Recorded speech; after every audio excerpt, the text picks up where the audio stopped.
Hi y'all, today we're going to be making a cheesecake. You might see some peanut butter, you might see some jelly. That's because we are making a PB&J cheesecake. For this we got some peanut butter, jelly, our cream cheese, eggs, butter, vanilla, graham crackers, and some sugar. But before we get to baking, we are on the road to 1,000 subscribers, so if you want to learn a new recipe every week, go ahead, hit that subscribe button. Let's get to baking.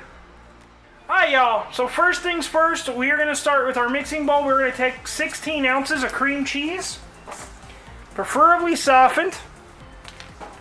So in the cream cheese goes, and we're going to let this soften in the bowl a little bit more. Alright, so while this is softening up a little more, we're going to go ahead and start making our crust. Alright y'all, so we're going to take 2 cups to 3 cups, this is really up to you, of crushed graham crackers. I know everyone likes their crust thickness a little different. And then we're going to take half a cup of melted butter.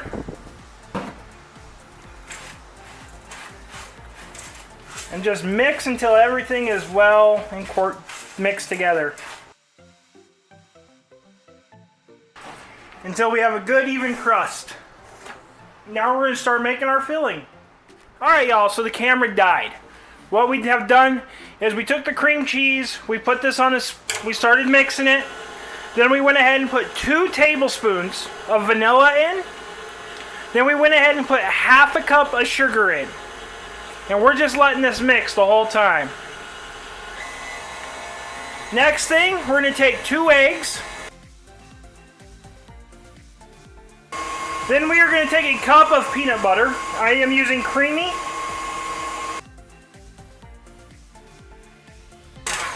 Once that is well creamed together, now we're going to go ahead and take this over to our cheesecake mold.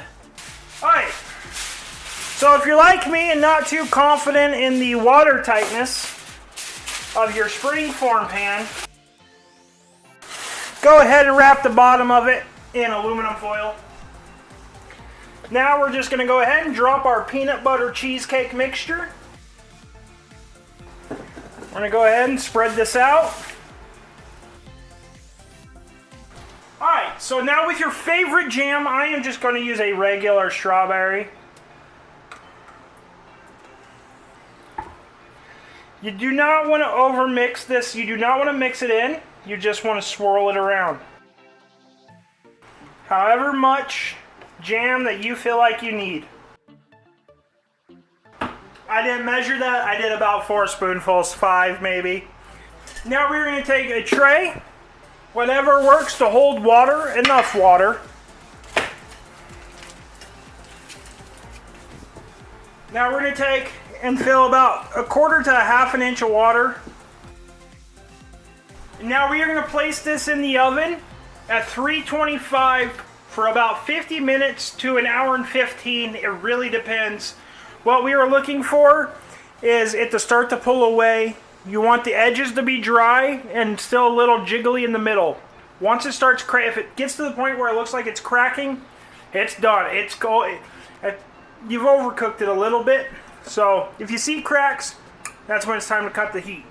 Alright, and then once it gets to that point that it is done, you're going to go ahead, shut off the oven, open the door, and just let it sit for 1 hour. At that point, I will bring you back. Alright y'all, so mine took about 1 hour and 20 to cook. Then I shut the heat off, cracked the door, let it cool for 1 hour. Now we need to let it completely cool on this cooling rack. At that point, I'll bring you back. Alright, so now that we've let it completely cool, we're going to go ahead and throw it in the fridge overnight. Let it completely set up. At that point, I'll bring you back. Alright y'all, it's the next day. Moment of truth. Woo! All we gotta do, slice this up, serve it. But if you like this video, go ahead, hit that like and subscribe button down below. There is a video over here that YouTube thinks you should watch. And until next time, keep on cooking on.